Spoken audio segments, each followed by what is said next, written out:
चलिए, तो JSSC CGL मामले में झारखंड हाईकोर्ट में सुनवाई हुई है और अब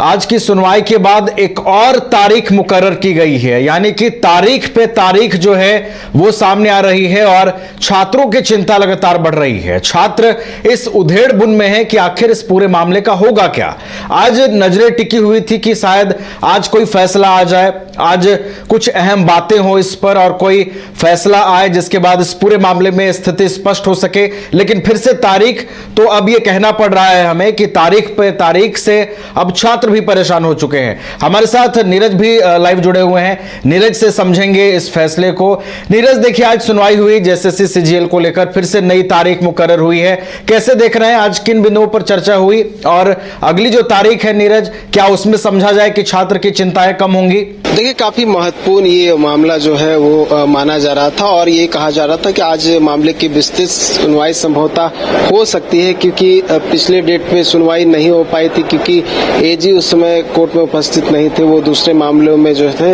व्यस्त थे। इस कारण से जो सुनवाई थी वो नहीं हो पाई थी और आज का जो तिथि है वो निर्धारित किया गया था। और आज जब मामले की जैसे ही जो है सुनवाई हुई और कोर्ट की ओर से जो है नेक्स्ट तारीख जो है 15 जुलाई की दे दी जाती है। संभवतः बहुत सारे कारण जो है हो सकते हैं, क्योंकि बहुत सारे और केसेस भी रहते हैं। देखने वाली बात होगी कि और क्या कुछ रहता है, लेकिन काफी महत्वपूर्ण मामला इसलिए माना जा रहा था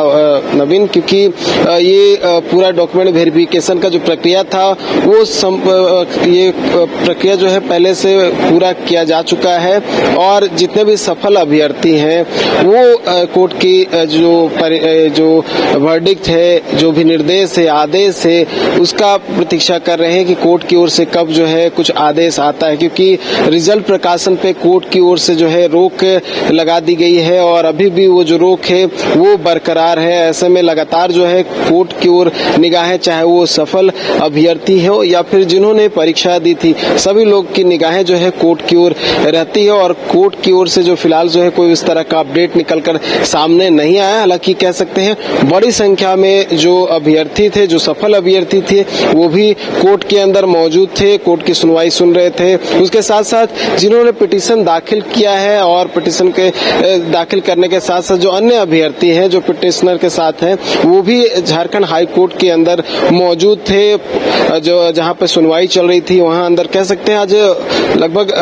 दोनों ओर से जो है काफी संख्या में जो अभ्यर्थी थे वो झारखंड हाई कोर्ट पहुंचे, तो बड़ी संख्या थी। और ऐसे में जब मामले की विस्तृत सुनवाई आज नहीं हो पाई तो काफी जो है छात्र जो थे, जो अभ्यर्थी थे, वो जो थे निराश दिख रहे थे। उनको लग रहा था कि आज कोई ठोस निर्णय जो है झारखंड हाई कोर्ट से आ सकता है। तो कुछ जो है मामले की अब अगली सुनवाई जो है 15 जुलाई को होनी है। अब देखने वाली बात होगी कि 15 जुलाई को क्या कुछ होता है। तो थोड़ा अगर इसके बैकग्राउंड में हम जाए नवीन, क्योंकि काफी महत्वपूर्ण ये मामला था और जैसे सीजीएल की परीक्षा जो है काफी सालों के बाद जो है वो आयोजित की गई थी और ऐसे में पेपर लीक का जो आरोप था वो लगा था और सबसे पहले जब परीक्षा आयोजित की गई थी उसमें ये तथ्य जो है सामने आए थे और उन तथ्यों को मानते हुए जेएसएससी ने परीक्षा को रद्द कर दिया था। फिर से परीक्षा आयोजित की गई और उसके लिए पूरे राज्य का जो इंटरनेट था उसको बंद करना पड़ा। 2 दिन जो है पूरे राज्य में इंटरनेट बंद रहा और उसके बाद जो है फिर से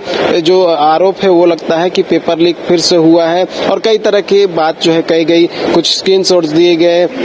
कुछ अन्य तथ्य जो है वो बताए गए। उसके साथ साथ जब पूरे मामले की जांच शुरू हुई, जब मुख्यमंत्री हेमंत सोरेन ने सीआईडी से पूरे मामले की जांच के आदेश दिए, उसके बाद सीआईडी ने अपनी ओर से जांच की जो प्रक्रिया है वो प्रारंभ की और उसके बाद 13 लोगों की गिरफ्तारी होती है मामले में और उनके जितने भी सेलफोन है उसे एफएसएल जांच के लिए भेजा गया। उसके साथ साथ जो स्क्रीनशॉट अभ्यर्थियों की ओर से दी गई थी उन एफएसएल की जांच भी होती है और उन तथ्यों की भी जांच एफएसएल से होती है और वो तथ्य सही माने जाते हैं, स्क्रीनशॉट जो है सही माने जाते हैं। तो कई तरह के आधार जो है, अगर हम बात कर ले, जहां 17 दिसंबर से जो रोक लगाई गई थी और अभी जो जून का महीना चल रहा है, तो लगभग 6 से 7 महीने के दौरान जो है कई एक्टिविटीज हुई, कई गिरफ्तारियां हुई, कई तथ्य निकलकर सामने आए कि नेपाल में जो है बहुत सारे अभ्यर्थियों को ले जाया गया था और वहां पे जो है तैयारी करके वापस लाया गया और एग्जाम हॉल में बैठाया गया। कई तरह के आरोप ये भी लगे। उसके साथ साथ बिहार कनेक्शन जो हमने सुबह भी बात की थी, उसके बाद पश्चिम बंगाल कनेक्शन की भी बात की गई। कई जो IRB के जवान थे उनको भी गिरफ्तार किया गया, होमगार्ड के जवान थे उनको भी गिरफ्तार किया गया और पूरे मामले में CID की जैसे जैसे जांच आगे बढ़ी, ये तथ्य निकलकर सामने आया है कि बहुत सारे अभ्यर्थियों से ये कह के पैसा लिया गया था कि जो पेपर वो मुहैया करवाया जाएगा, लेकिन पैसा तो लिया गया लेकिन पेपर मुहैया नहीं करवाया गया। तो ये तथ्य जो है CID के जांच में निकलकर सामने आए हैं। हालांकि अभी तक जो फाइनल स्टेटस रिपोर्ट है वो निकलकर सामने नहीं आया कि फाइनल स्टेटस रिपोर्ट में क्या कुछ दिया गया है, क्या कुछ निकलकर जांच में सामने आया है CID ने, और क्या कुछ जो है खुलासा किया है और कौन कौन से बिंदु है जिस पे जांच होने बाकी है या फिर जांच हो चुकी है। तो कई तथ्य थे जो संभवतः इस पे चर्चा हो सकती थी, लेकिन हो सकता है कुछ बहुत सारे कारण है जिसके कारण से जो है सुनवाई नहीं हो पाई है। हो सकता है कि जब मामले की सुनवाई हो 15 जुलाई को, यानी कि अगले महीने जब मामले की सुनवाई हो, तब बहुत सारे जो बातें हैं तथ्य जो है वो निकलकर सामने आ सकते हैं। और ये भी हो सकता है कि जो रोक लगाया गया है इस पे भी एक ठोस निर्णय आ सकता है कि क्या ये रोक जो है ये इसी तरह जारी रहेगा या फिर इसमें कोई ठोस निर्णय आएगा, या परे जो अभ्यर्थी की ओर से जो पिटीशन दाखिल किया गया जिसमें ये कहा गया है कि इसमें गड़बड़ी हुई है और इस परीक्षा को रद्द करते हुए मामले की CBI जांच हो, और CBI जांच होने के साथ साथ अगर CBI जांच नहीं होती है तो जो झारखंड हाईकोर्ट के जो सेवानिवृत्त जज है उनकी अध्यक्षता वाली कमेटी जो है ये पूरे मामले की जांच करे। तो कई तरह की बातें हैं जो हो सकता है कि 15 जुलाई को जब अगली सुनवाई हो तो उसमें क्लियर हो सकता है। साथ में ये भी कहा जा रहा है क्योंकि जो झारखंड हाईकोर्ट के मुख्य न्यायाधीश है उनका जो ट्रांसफर है वो त्रिपुरा हाईकोर्ट के में हो गया है, तो ये भी कहा जा रहा है कि संभवतः जो है उनके पास हो सकता है कि अगली सुनवाई में जो है वो ना रहे, कोई नए मुख्य न्यायाधीश जो है वो हो सकते हैं कि मामले की सुनवाई करते हुए। तो कई तरह की चीजें हैं जिस वजह से जो है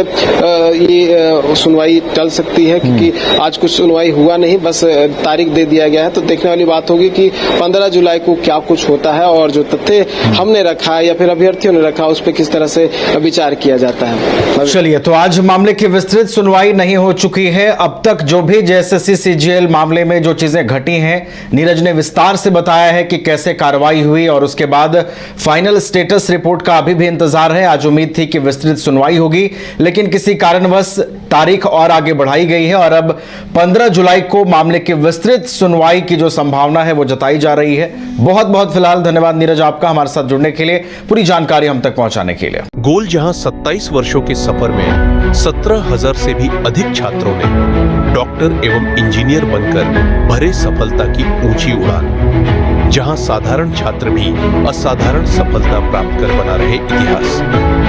दूरदर्शी शिक्षाविद श्री विपिन सिंह के मार्गदर्शन में मेडिकल एवं इंजीनियरिंग के लाखों छात्रों के लिए आशा की किरण के रूप में गोल्ड रिजल्ट फैक्ट्री। झारखंड में पहली बार मजा लीजिए क्रेजी रिवर का। प्राकृतिक वादियों के बीच 6 एकड़ में बने वाटर पार्क का आनंद पूरे परिवार के साथ लें। Aquatica Funplex water park, a complete family park, excitement का भरपूर dose, huge cyclone slide, WMPS big family pool with 13 slides, big wave pools with high waves, kids के लिए अलग से play area, octopus rain dance, pendulum slides, top class restaurant, साथ ही senior citizen के लिए स्पेशल अरेंजमेंट। पूरी family के साथ बिताएं दिन भर मस्ती के पल। इक्वाटिका Funplex water park near Remta dam, चुकरू मोड़, रांची।